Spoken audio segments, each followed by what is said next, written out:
if you train appropriately, there is a mountain of evidence suggesting that you will improve endurance, running activity in particular. There's a bit of evidence on swimming and cycling as well, but it's a little bit less researched. But on running, it's crystal clear. I would go so far as to say it's conclusive that if you do neuromuscular training for a distance runner, you will improve performance. Welcome to the Find Your Edge podcast. Get ready to dive into all things training, nutrition, recovery, and more. Whether you're a new or experienced endurance athlete, a weekend warrior, or someone who just wants to improve your health and fitness, this podcast is for you. I'm Chris Newport, founder, head coach, registered dietitian, exercise physiologist, and certified personal trainer with the Endurance Edge and the Fueling Edge.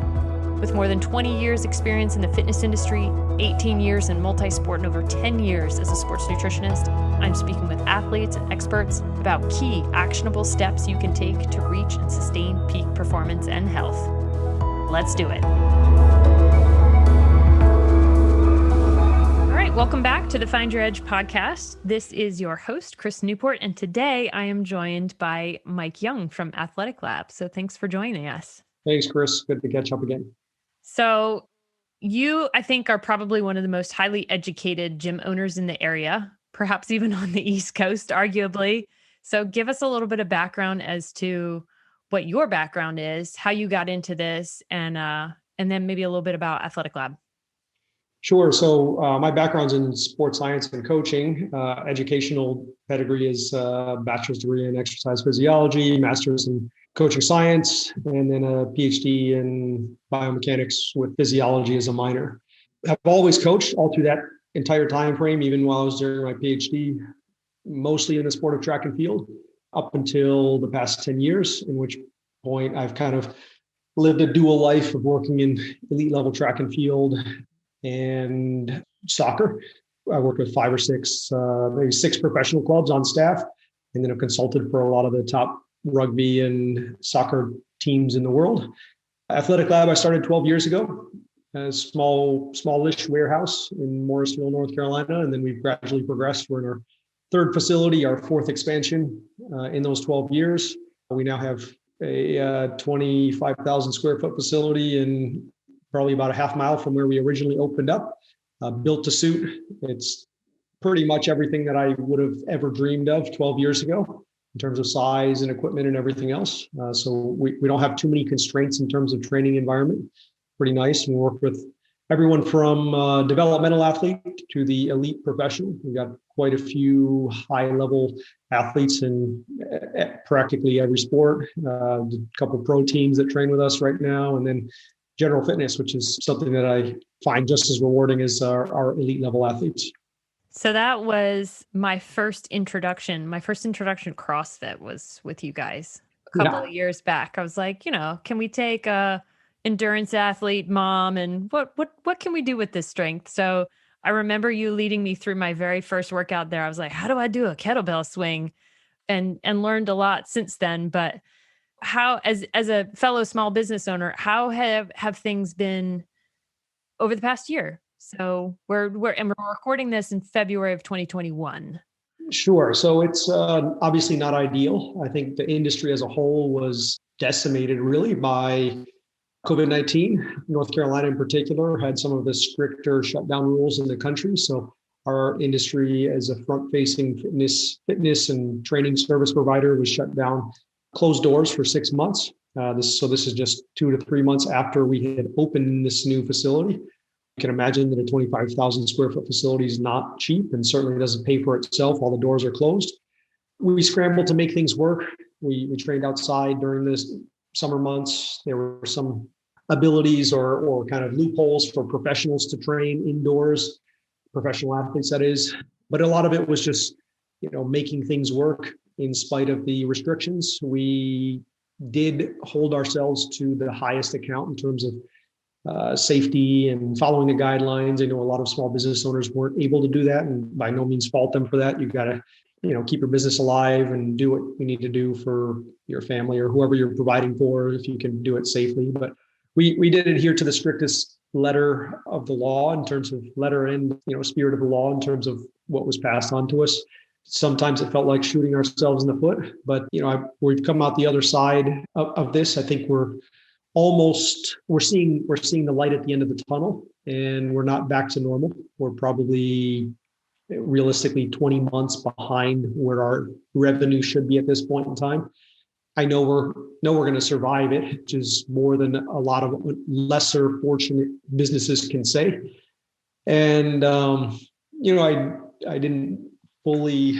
It's a little bit of a discussion here, but it was kind of odd that a lot of what strikes the U.S. as why COVID hits us so bad is this very same things that services like you and I can provide. If people are healthier and fitter and eat better, all the comorbidities go away. And the reason why it hits the U.S. so hard is because we're none of those things. Yeah, and, we're a little backwards. Yeah. So if we would have just shut down Kentucky Fried Chicken drive-through, but kept open gyms and nutritional and health and fitness services, we probably would have been better off. So, but that's another discussion. Right. Yeah. We survived. I'm very grateful for that. And I think those that are able to make it through will probably be stronger in the end because we've learned to be flexible and dealt with the worst and do what small business owners do, which is adjust and move on the fly. Yeah. And I think that speaks volumes to you and your staff too, for being able to, I think that's been meaningful for surviving, is adjusting and adapting and that kind of thing. Yeah. So, but what the big meat and potatoes that we're going to talk about today is I wanted to get your expertise on how can we get more endurance athletes to buy into strength training? So I know you're allowed on the strength and power end of things. Of course, you've got soccer players, rugby players, that kind of thing. But first off, what are some of the benefits of strength training just for in general, and then more specifically for endurance athletes? Sure. So when I look at strength training in general, so regardless of the athletes we're dealing with, the benefits really kind of fall under two categories. One is injury reduction, and then the other one is performance enhancement. The two things go hand in hand. Obviously, if you stay injury-free, you can train more. Distance runners, especially those that are seeing higher volumes, tend to be one of the most injured populations in terms of injuries per year or injuries per hour of training.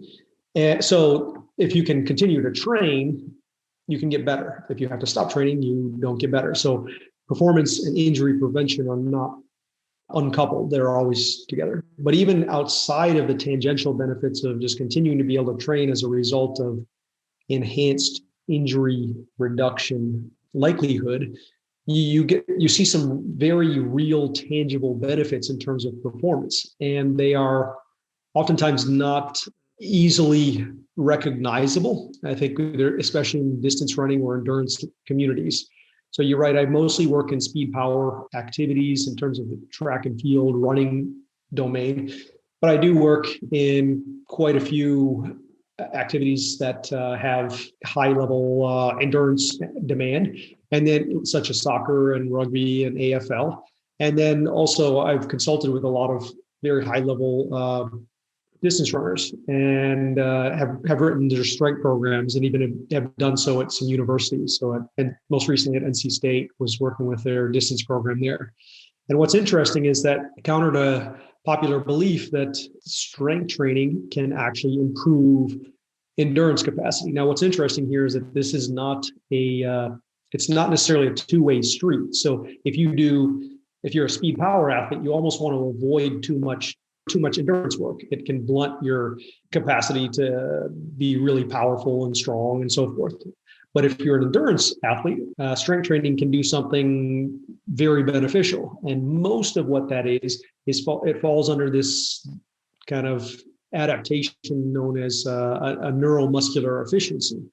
So when we train a distance runner or an endurance athlete of any kind, triathlete, biathlete, whatever, what you're trying to do with the strength training is not to improve somebody's 1 rep max in the bench press or the squat. It's not to have them look like a bodybuilder. It's not to, put on extra muscle mass, whatever. All those things are perhaps even things we might want to avoid. We have to be very careful about adding excess body mass, especially if it's, in the upper body of a distance runner or the lower body of a swimmer. So what we're looking for here is this enhanced neuromuscular efficiency. So the type of strength training you do is a little bit important. You can't just do anything. We can't just bucket strength training as this blanket domain and say that it's all appropriate for everyone.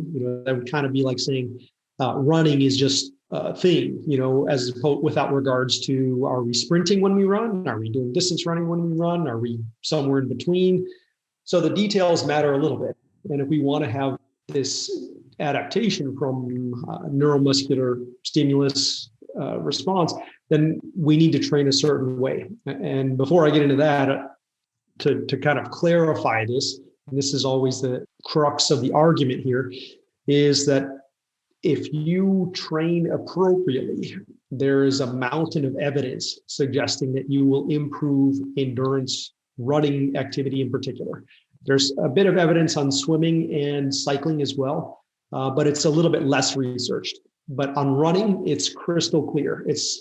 I would go so far as to say it's conclusive that if you do neuromuscular training for a distance runner, you will improve performance. And I'm assuming some of these markers are like VO2 max or running economy or something. So running economy is the big one. The current evidence suggests about a 5% increase in running economy. And running economy for laymen is effectively how fast you could run at a given oxygen consumption. Or another way of putting it is at the same oxygen consumption,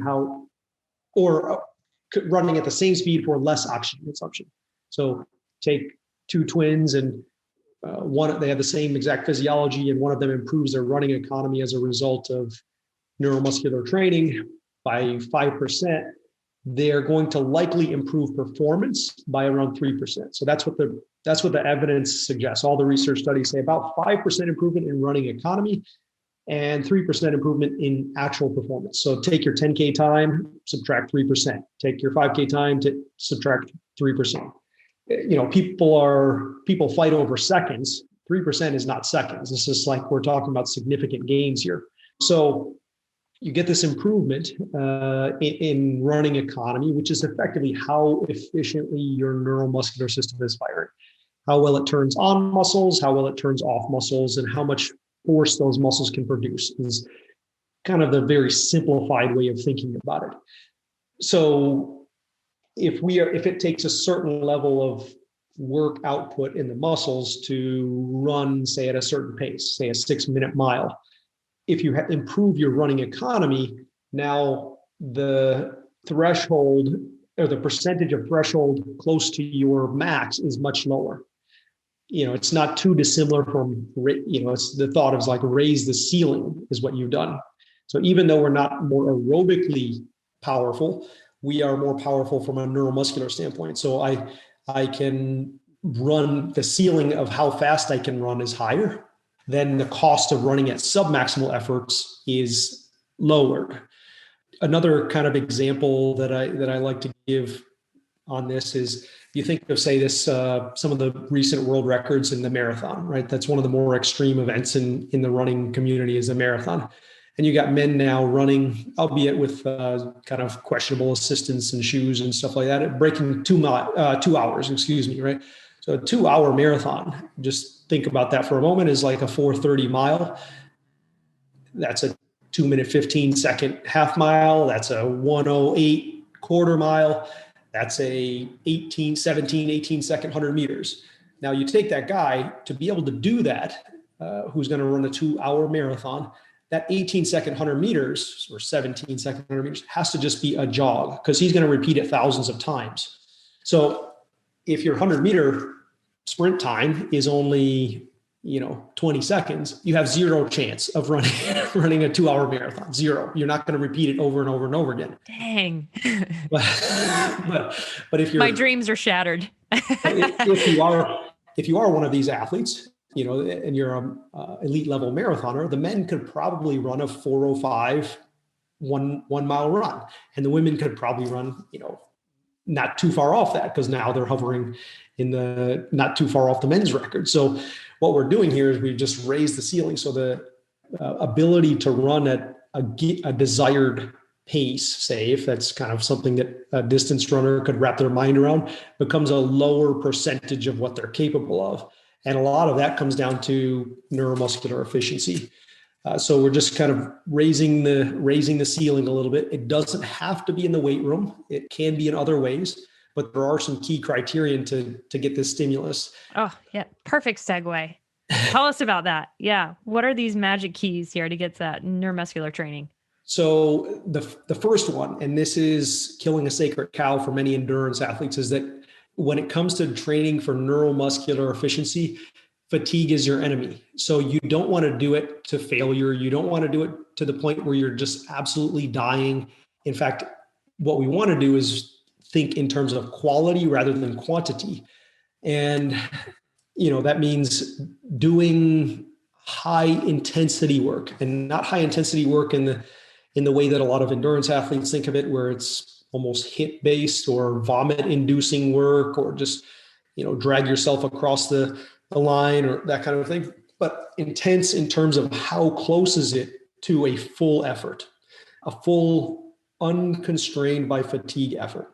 So intensity in that regards can get a little bit confusing because every demographic has slightly different definitions of it. But one thing that is a little bit easier to understand is intent. So you have to train with intent. And I like to say maximize intent, but minimize fatigue if you're trying to train the neuromuscular system. So you're not going to be doing sets of 20 and 30. You're going to be doing sets of 3 to 5 repetitions. If you're doing sprints, they have to be full effort with sufficient amount of recovery to maintain the intent or the intensity. One of the fundamental pillars of this is that intensity and volume are always going to be in opposition. And in this regards, we're focusing on intensity really, or intent. And we can't have both at the same time. Certainly for your endurance, whenever you're training endurance capacities, volume is the critical variable. You need to have some level of volume. There's never going to be an elite marathoner who runs 20 miles a week. It's not going to happen. They're up at 200 miles a week or whatever it is. Likewise, you're not going to have an elite level sprinter or an elite level jumper or an elite level weightlifter who just does a lot of low intensity work. And these two things don't really mix in a given training demand. If you want to sprint or you want to lift or you want to do plyometrics, they have to be done in a relatively low volume with a high intent. So this is actually something that is another sellable point for the endurance communities, is that you really don't have to do very much at all. It's shockingly small how little you have to do to see these benefits in terms of endurance related capacities. And the programming is very, very simple. You could do, if you want to go to the weight room, if that's your preferred method, then that's fine. I would suggest in the weight room, we're doing focus on lower extremity, multi-joint, loaded activities. So 3 big things are lower extremity, multi-joint, loaded activities that are either performed with a higher load. So something that you could probably only do less than 8 times if you really had to, or with a higher speed. So you choose one of those 2 things, and the 2 things could be combined. So if, for example, you were doing a kettlebell swing or doing a Olympic lift, you may very well use high load and high speed. But at the very least, you have to be multi-joint, lower extremity, loaded. Loaded is opportunity to create power, and then high load or high speed, one of the 2 or both. So that's in the weight room. And that I would assume are things like squats, lunges, yep, mm-hmm. Step ups, kettlebell swings, Olympic lifts, those kinds of things. Yep. And then if you wanted to do it on the track, it's very well possible, but it's not the perfect tool for the job, but it is very well possible. And this is what a lot of your, say, East Africans were doing. When you would look at the East African success and you say, oh, they don't lift, Well, that's true. At least up until recently, they think they've started to lift quite a bit as they've got onto more programs with European agents and things. But they, in the past, what they would do is just do plyometrics up a hill. So that's what they're doing, is effectively sprinting up a hill or plyometrics up a hill. So was it like bounding up a bounding, hill? yeah, Okay. bounding. You're looking at a lot of the Kenyan programs and the Moroccan programs, and they were doing that. So that it's not too dissimilar. What we're doing is, you could either do it in the gym, in the weight room, you could do it in plyometrics, or you could do it in sprinting. If you do it in terms of sprinting or in plyometrics, the same basic criterion holds true. The intent has to be there. So don't just, go through the motions. You actually have to really get after it. Don't try to bound for a quarter mile. Just try to bound for 40 meters or sprint for 100 meters. And the intent relative to maximal needs to be there. In terms of trying to connect dots with distance runners, distance runners sometimes think in terms of race pace, right? And so you need to be, and race pace being in some schools of thought being effectively your sometimes you run above it, sometimes you run below it, that kind of thing. Well, in terms of this, you pretty much need to be pedal to the metal or pretty darn close to it on all of these activities. And then the moment any kind of metabolic fatigue enters the picture, you should have already stopped. And if you haven't, you need to shut it down. We want to keep the power output as high as possible. And the more you increase volume, the lower the power output gets. That's why the marathon is slower than the 100 meters. It's because you simply can't sustain these really high power outputs. But as I said, you don't have to do too much. And that's kind of the interesting thing, is that a distance runner or a triathlete who were, say, already a relatively trained individual. I'm just going to throw out some numbers here, but say you're a 25 mile per week runner. And you can translate that into whatever that means in terms of commitment for a cyclist or a triathlete. But that's kind of your more committed than weekend warrior type, someone who's kind of training, but maybe not elite level. We call that maybe like a 5 hour, 6 hour athlete kind of. Yeah. So anything from that level of commitment on up. Mm-hmm. If you were to just devote 2 20-minute blocks a week to this neuromuscular type training, you will get far more benefits than you would get if you added that same time commitment to extra running. So if, for example, you're at that 5 or 6 hours of commitment a week and you're deciding, hey, I've got an extra hour or 40 minutes that I can devote to training this week, where am I going to see the largest return on investment on my 5K time? It's unquestionably going to be by getting that 2 times 20 minutes in the gym or bounding or sprinting or something like that. And you really don't have to, as I said, you don't really have to do a lot. This is not volume-based training. So you can do very little and it can be very impactful on performance. As I said, most people would love to get 1% improvements, but then 3% improvement is just astronomical. We run some programs, some of which you've been involved with at Athletic Lab, some of which are kind of very generic in general, and they're not really training specifically for neuromuscular development, but they will certainly hit it. But, it's not unusual for us to have long-time distance runners in the program, and they'll, come up to us after being in our general fitness programs and say something to the effect of, wow, I dropped my training volume by 10 or 20% or 10 miles a week or whatever, and I'm running faster now. I'm running 5Ks. I set a PR in my 5K. And it's not because we're, making them better aerobic animals. In fact, their aerobic qualities may have maintained or potentially even dropped off. But what's superseded that is the 3% improvement in performance, the 5% improvement in running economy.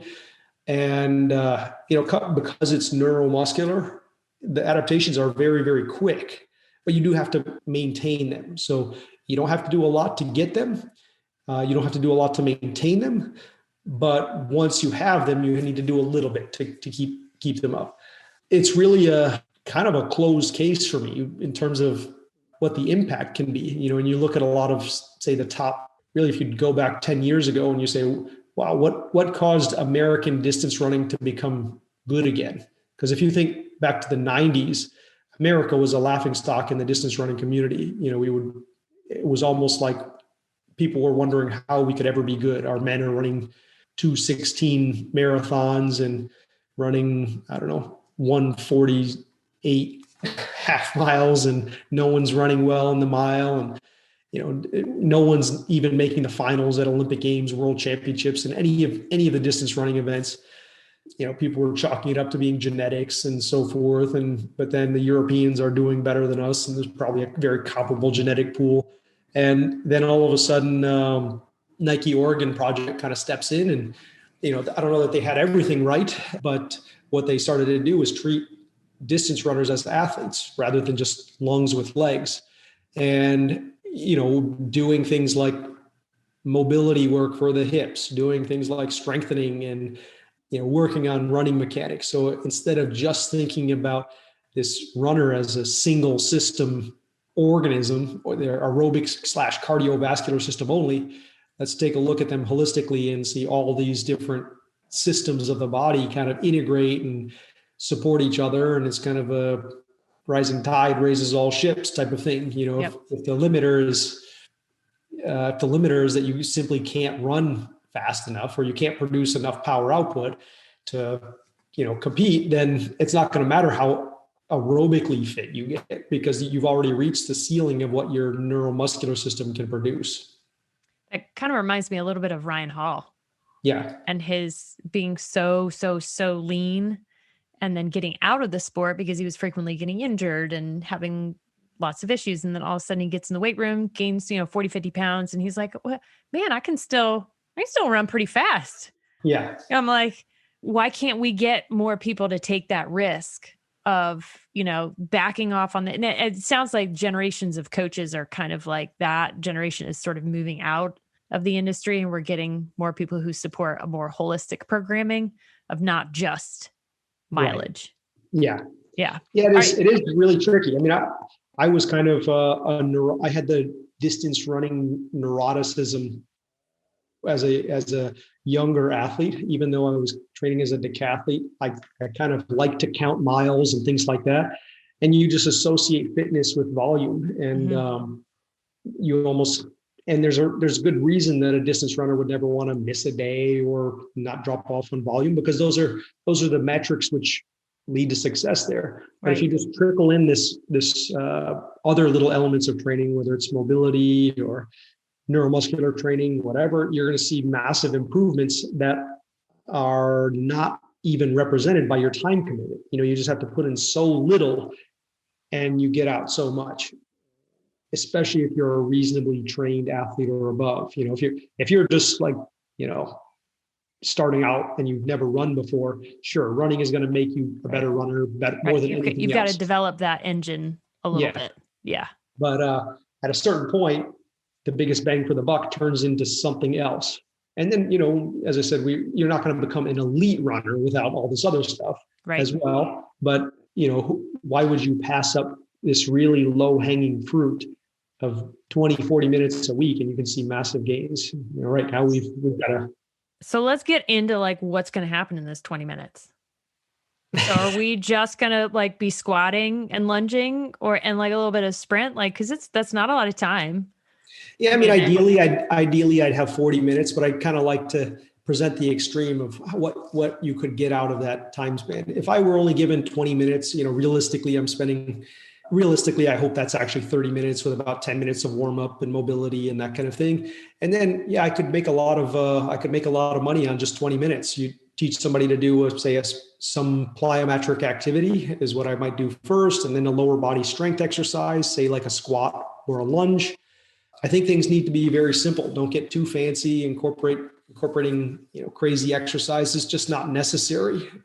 Because this is neuromuscular training, you don't have to be hyper specific to the activity. You're training physiological qualities, which basically means tension in the muscle and motor recruitment. So if those two criteria are not met, then it doesn't matter what it looks like.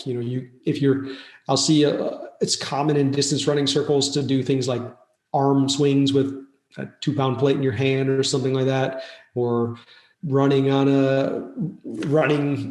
actions with ankle weights or whatever, kind of what I would consider not very efficient time. The motor recruitment isn't there. The tension in the muscle isn't there. But if you do a squat, a heavier loaded squat or a faster squat, it looks nothing like running.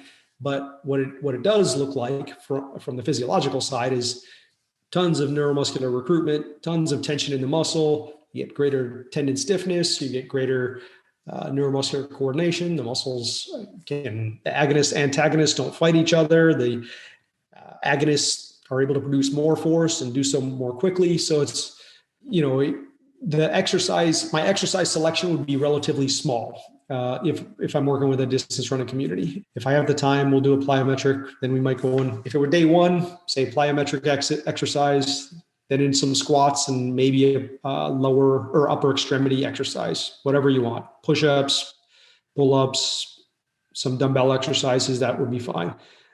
There, my goal would be get strong, but don't add any excess body mass.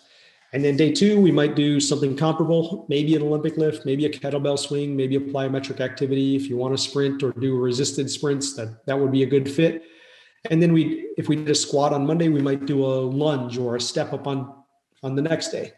So it's bilateral on one day, unilateral on the other day. And then we pair that with some kind of upper extremity exercise as well. So, and then if we've got the time, so now I'm kind of cutting it close with just 20 minutes, but I would probably do some core, a loaded core, not mindless. Six-pack abs, Mike. Come on, get on the bandwagon. We wouldn't do a mind-numbing number of crunches or anything like that. We do loaded. So like, it sounds like med ball or like loaded bottled laundry detergent, something like that. That's right. Yeah. And then posterior chain, which is hamstring and glutes. So hamstring and glutes are kind of the engine of running fast, especially as speed increases. So I would be sure to include something for the hamstrings, ideally as a hip extensor, but really it's not terribly important. The research like a bridge or a deadlift. Bridge or glute or deadlift or even kettlebell swings could be used in that regards. Mm-hmm. But even if you wanted to do a knee flexor dominant exercise, that would work just as fine. Like Nordic hamstring exercise family has been proven to reduce hamstring injury and even has some association with sprint speed. So really even though the exercises don't look anything like what you might see in that muscle action of running, the evidence is really clear. If you produce the tension in the muscle and get the motor recruitment, the benefits in terms of neuromuscular are going to be there. So pretty simple. You could be in and out of the gym with kind of 5 exercises, say power is what I'd do for number 1. Then I would do a lower extremity strength and an upper extremity strength. And then I'd do a little bit of accessory work. So lower volume or dedication in terms of time of posterior chain and core of some fashion. And then basically repeat that same template. It's shockingly simple. It's super low hanging fruit, especially for someone that's come from a track and field background or strength and conditioning background, how little you have to do and how, to some extent, unsophisticated the training plan needs to be to see just massive improvements in performance. That's awesome. What about something so let's say, you guys have amazing equipment. I am ceaselessly impressed by how nice and I worked out in a lot of gyms, and you guys have fabulous equipment. So let's say we can't get access to your facility. What can we do at home? Like, cause just a squat is. Yeah. So, bodyweight exercises can be scaled up to make them quite difficult. People kind of confine themselves to push-ups and bodyweight squats and say even pull-ups, but bodyweight work can be done infinitely difficult. Can you do a single leg squat? Can you do a single arm push-up? Can you do a clap push-up? Can you do a slow squat or something like that? So all of those things can scale up, even if it's just bodyweight. There's some ways you can introduce some resistance, whether it's put a backpack on or a sandbag or something like that, or maybe buy a kettlebell or dumbbell, and you can do a lot with that. And then, as I said, if the load is not there, if for whatever reason you don't want to use load, which is basically weight, mm-hmm. you can get motor unit recruitment through speed of movement. So as long as the intent is there, if you have a load, all it's going to do is constrain the velocity of the movement. So you could do plyometrics. Say you're in your living room and you just want to do some your strength routine. You could do, alternating lunge jumps or tuck jumps or something to that effect, or squat jumps. Those would all work fine. Again, the goal here is not to create a pump or to get aerobically or metabolically fatigued. The goal is to train the neuromuscular system. And if you do that, you're actually not going to be aerobically or metabolically fatigued at all. You'll actually stay away from that a little bit. So cool. So I think you've provided some pretty good evidence. Hopefully we can convince some people to do some strength training. So you have an endurance athlete program on your website, right? Or did I just give you an idea that we could direct people to your site to sell? So we are working on it. We do have an elite distance running group that kind of uses us as a facility. We have flirted with the idea of that. Right now we have some mostly speed and power and team sport work, but yeah, that is a great idea to push forward, because there is certainly a need for it, I think, to have strength training for endurance athletes in kind of a semi-structured way. Yeah, definitely. So you're welcome on that entrepreneurial idea, great minds think alike. So if in lieu of not having that quite yet, how else can people work with you? We do offer remote programming, and right now that is available via our website. If you just follow the drop downs, or athleticlabonline.com is one. We have a kind of a coaching academy for those who are interested in kind of this underlying sports science that I was talking about, Athletic Lab Academy. We're actually launching it as an online course in just a couple of days. And then, if you're ever either in the area, love to have you stop in. We do have, as I said, quite a few distance runners in, and it's a great distance running area. And then if you wanted to do something remote, we can either do that individually or kind of by this easier templated format. So cool. Okay. So that was Athletic Lab Online and Athletic Lab Academy, right? Yep. Okay. We will be sure to link to that, because probably by the time this is airing, that's going to be out. Yeah. So that's exciting. All right. Well, Mike Young from Athletic Lab, thank you so much for joining us and giving us all of your expertise, and hopefully we'll touch base again soon. Thanks, Chris. Awesome.